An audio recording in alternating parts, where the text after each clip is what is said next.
Welcome to the Good Neighbors podcast. This is Shields, with your hosts, Brad Shields and Alex McKee.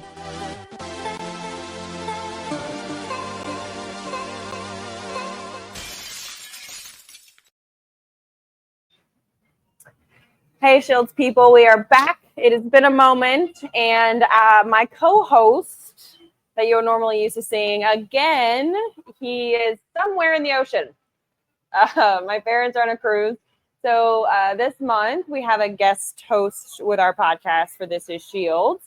I will introduce him. I know him pretty well. He is our head of engineering at Shields for 7 years now. 7 years, and he just so happens to also be my husband. This is Rob McKee. Hi.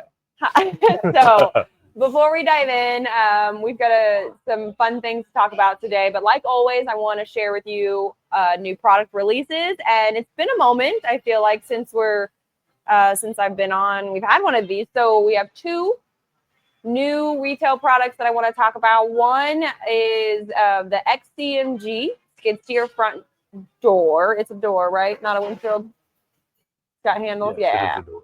So the XCMG skid steer door. It is a flat door, a universal skid steer window, from what I am told. I'm very excited about this one. We actually do give this one the black fritting, just the way that it glues in. We wanted it to look nice and have a clean edge. So it fits great. We've already got some pre-orders on, and it got launched this week. So check that out. And then the second one should be announced and launched, I'd say, next week.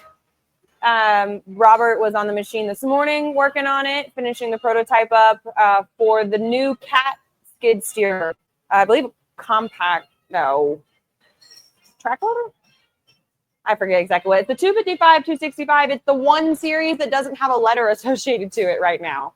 So whether they associate a letter to it or not in the future, it's their newest skid steer, and we're very excited about that one. So we just he just shared information on the hardware fittings today, and we will send that out to the customer tomorrow to make sure that everything fits up in the machine. And then that will be available as well. So very fitting having a couple new projects for today. But before we install video for the XCMG as well. Yes, install video. I joked today in our messages that you and Melissa has become like our mini Netflix. Just we have more videos produced and made for our products and just marketing other things here recently than ever before, which is wonderful. So getting a YouTube following. Yes. Installs with Rob. I'm not. It's been good. They're getting smooth. They're getting smooth. We're going to have to work with Reed a little bit on his camera skills. Reed's our other engineer. So it's been good. But before we dive into the work side of things, I thought it would be amiss if we didn't talk a little bit about, we are the epitome of family-owned, family-run businesses, considering now you guys obviously have met my father.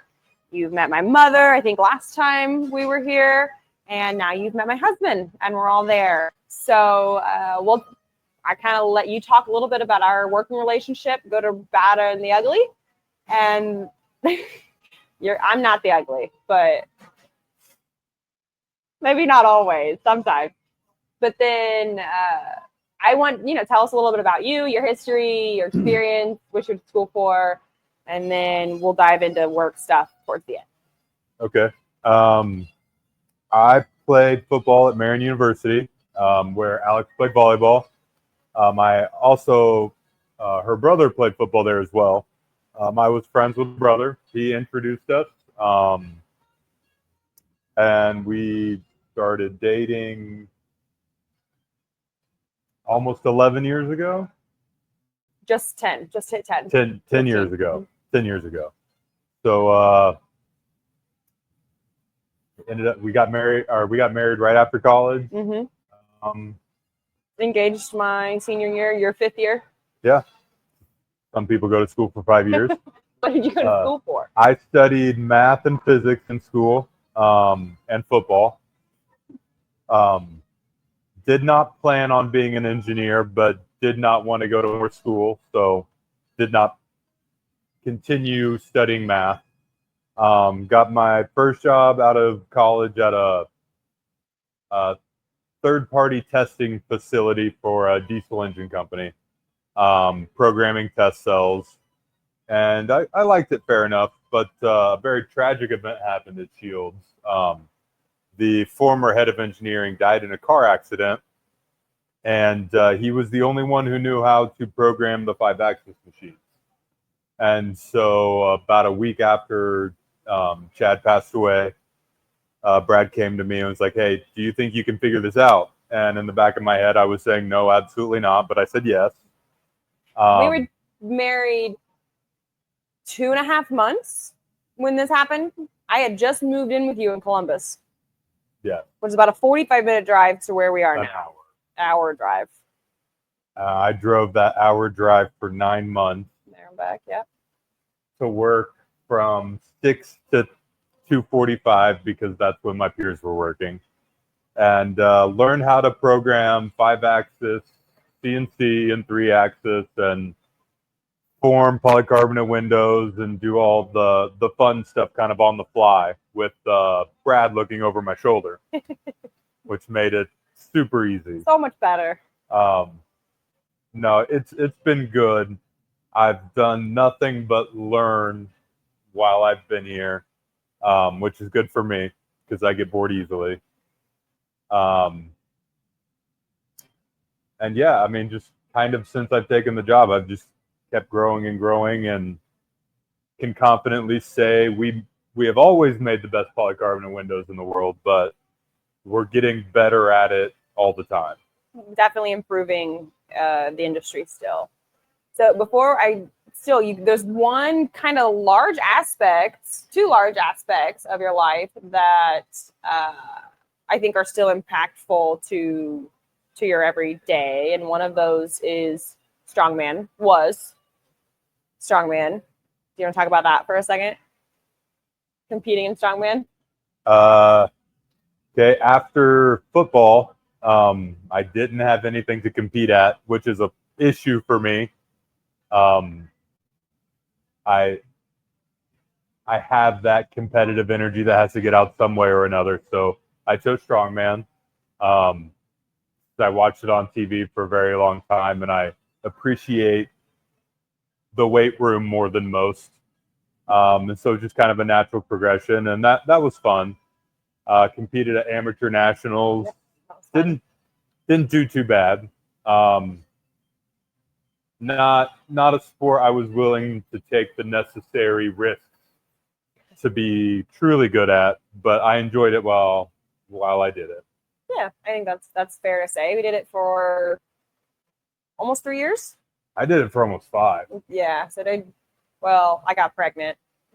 Put a bit of a damper on being able to compete that way. Yeah, so that's another little tidbit, just to kind of get to know you a little bit. It's funny at work.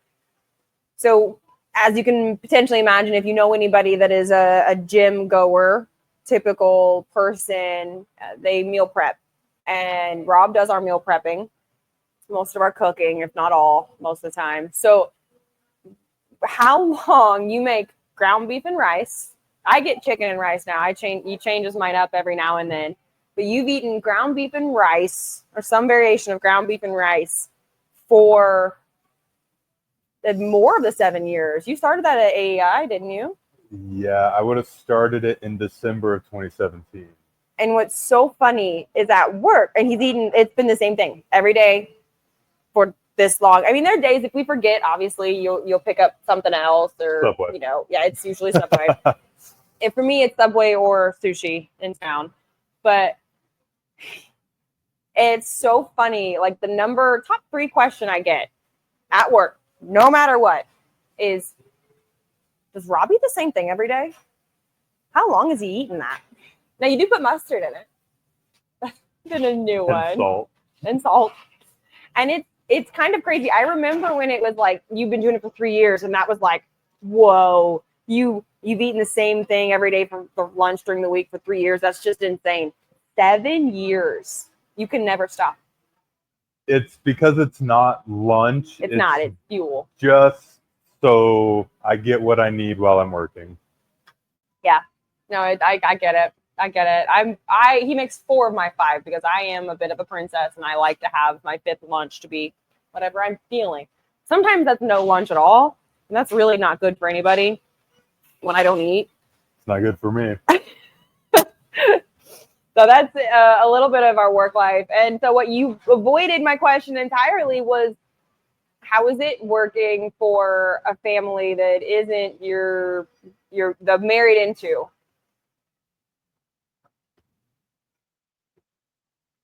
It's probably better than working with your born into family. Fair. That's fair. A little easier to detach yourself from some of the arguments. Because there are arguments in a family-run business. There are arguments in every business. Most businesses, you go home and don't see the people you argued with. Right? That's the kicker. But we do a pretty good job of only talking about the good work stuff outside of work. Yeah. We do a very bad job about not talking about work. Yeah. But we keep it positive outside of work hours. Well, we've been so busy lately that we have our scheduled meetings, and we go over the specific things during, senior management, production, whatever that is. We go through those, but we don't get the fun, innovative, creative, kind of 10,000-foot conversations much anymore, or we don't get to bounce ideas off each other much anymore during the workday. It's too much going on. So when we get home, it's, oh, by the way, I wanted to talk about this, or we start going down a rabbit hole of maybes or ifs, or we should try this. Well, creativity isn't around when you have to get things done.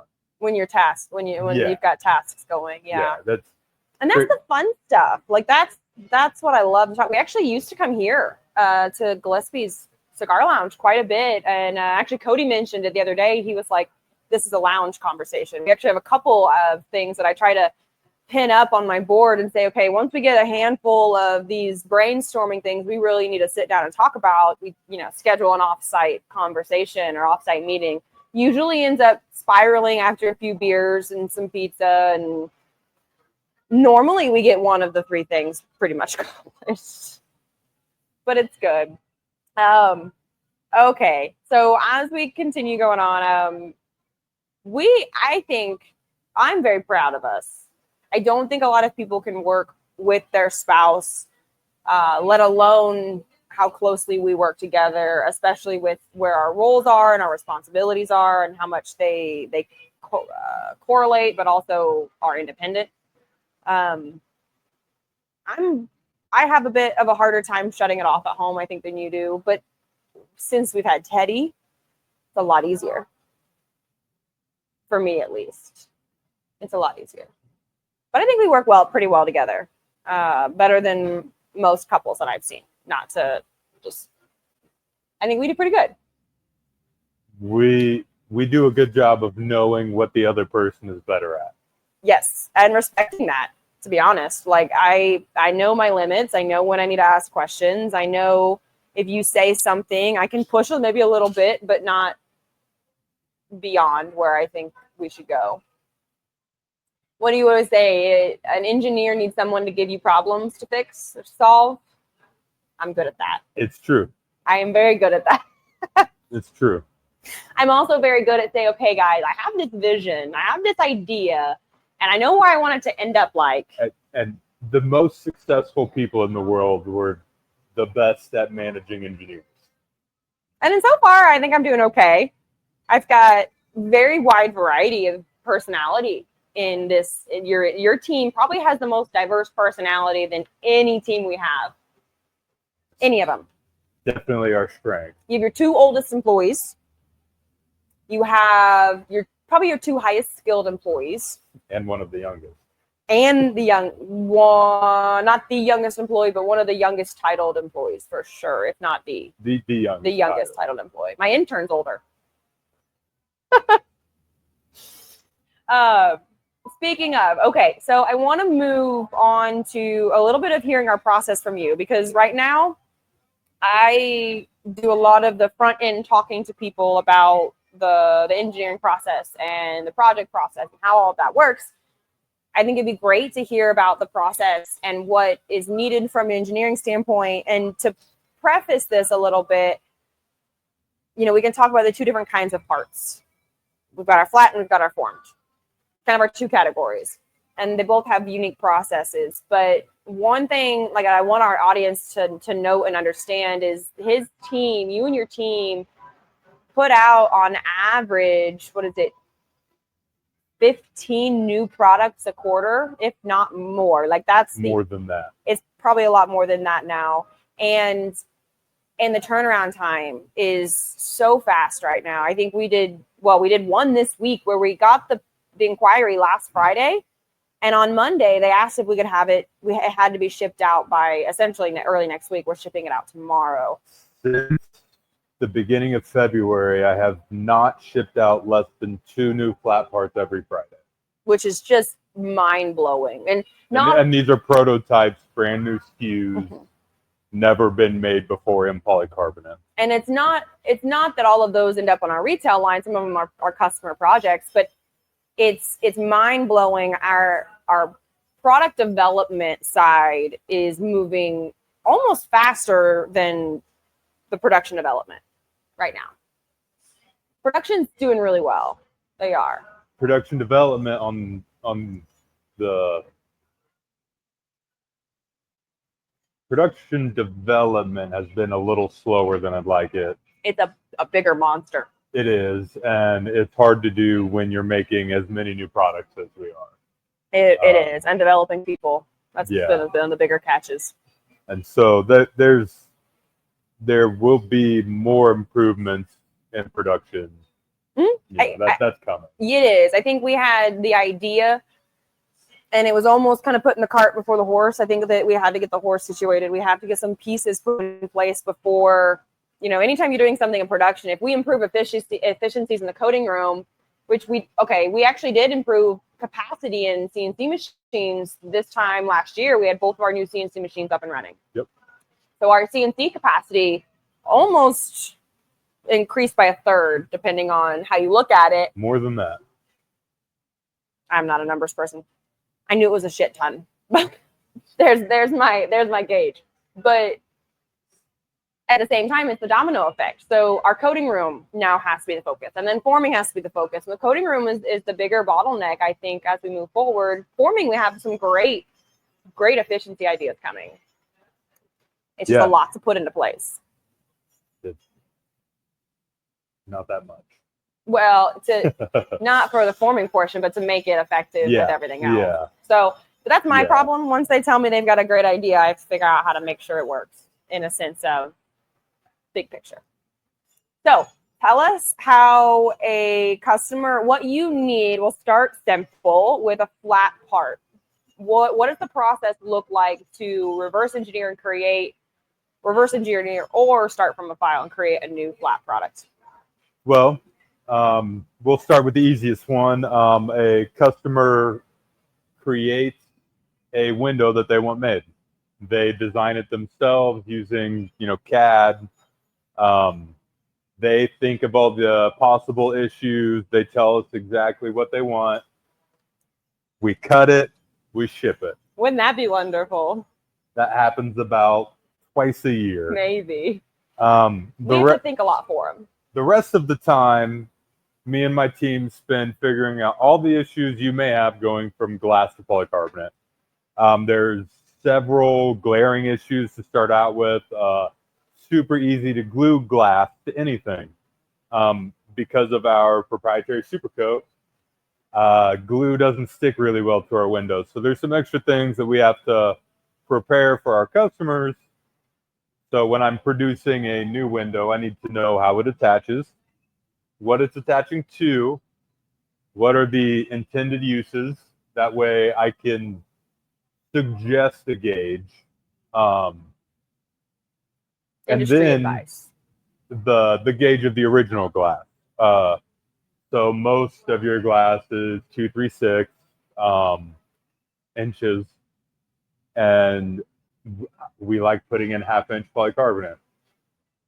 So I have to make sure that the glass is compatible to the frame, the gasket, the hinges, whatever your need is, needs to be known by us so we can think of your issues. Then it's on us. We design, after you answer all of our questions, we design the part. We get you a first article, a prototype, and you give us feedback.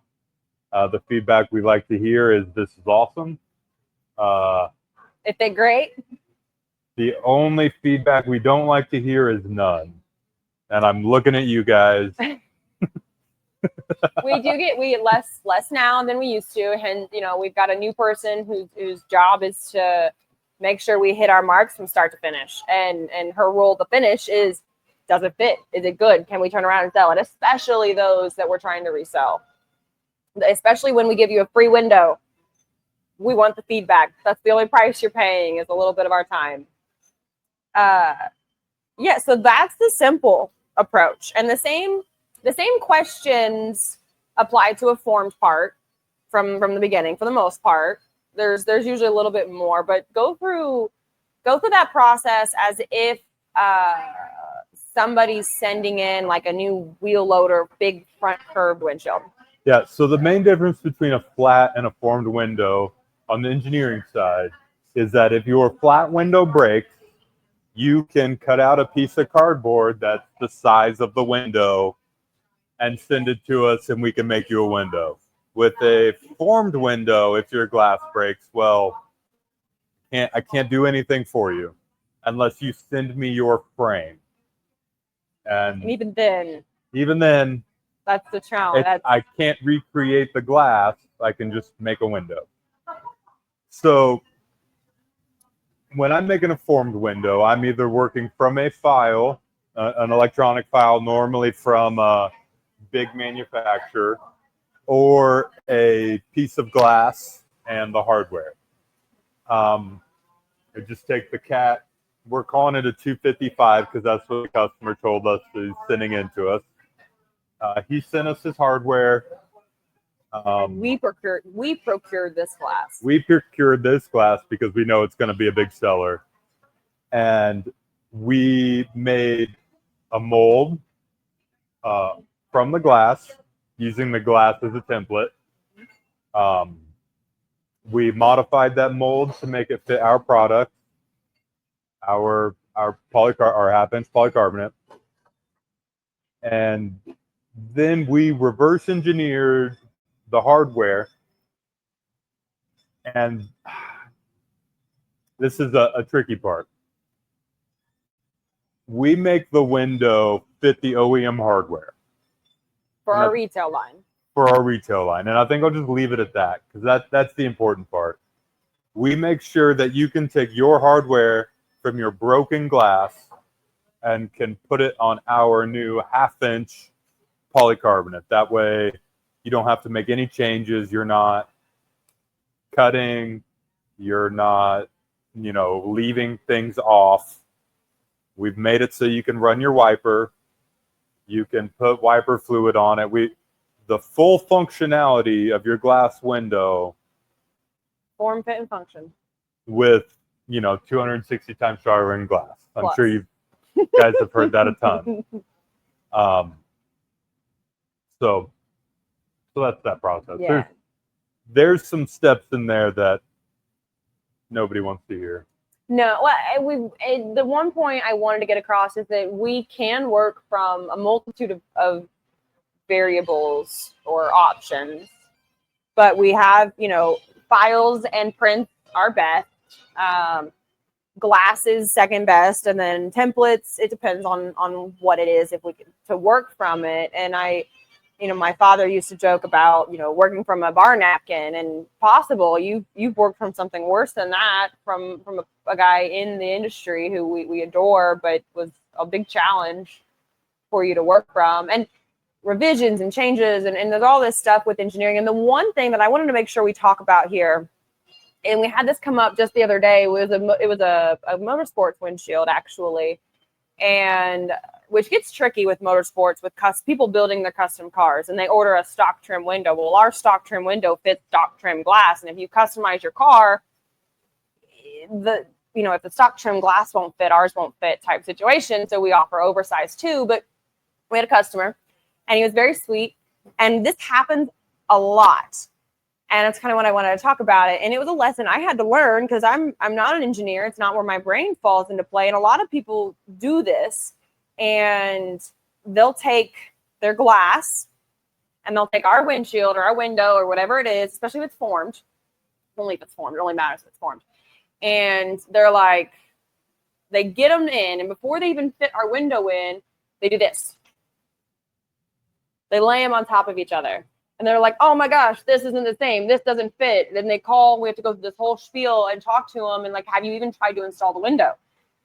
Well, no.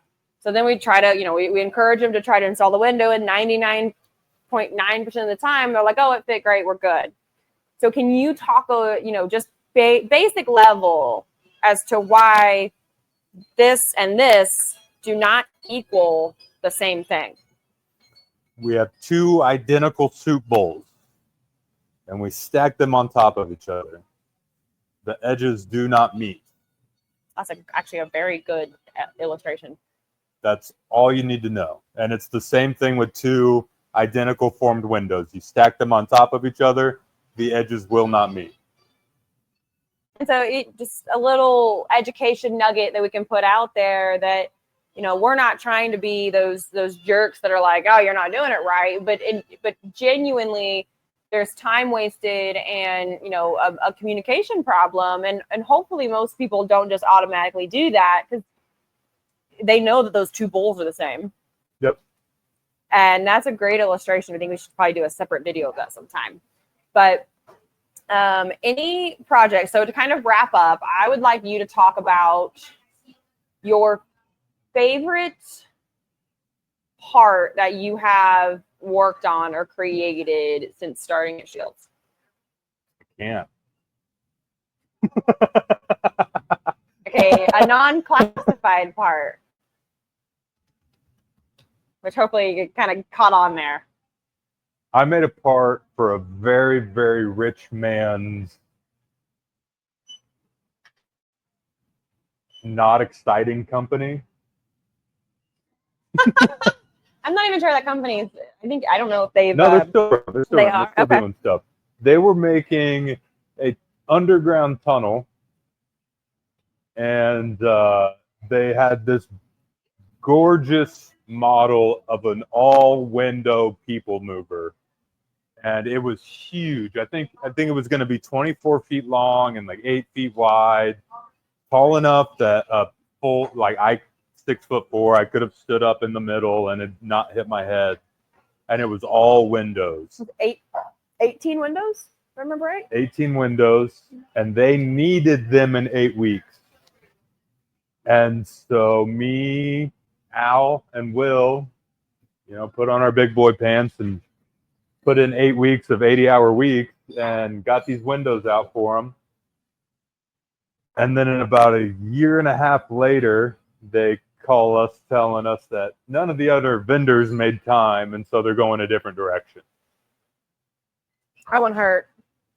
Those tools actually just got dismantled not too long ago. But they were taking up almost a quarter of the warehouse. Even though they didn't get used, we made some beautiful windows. They were.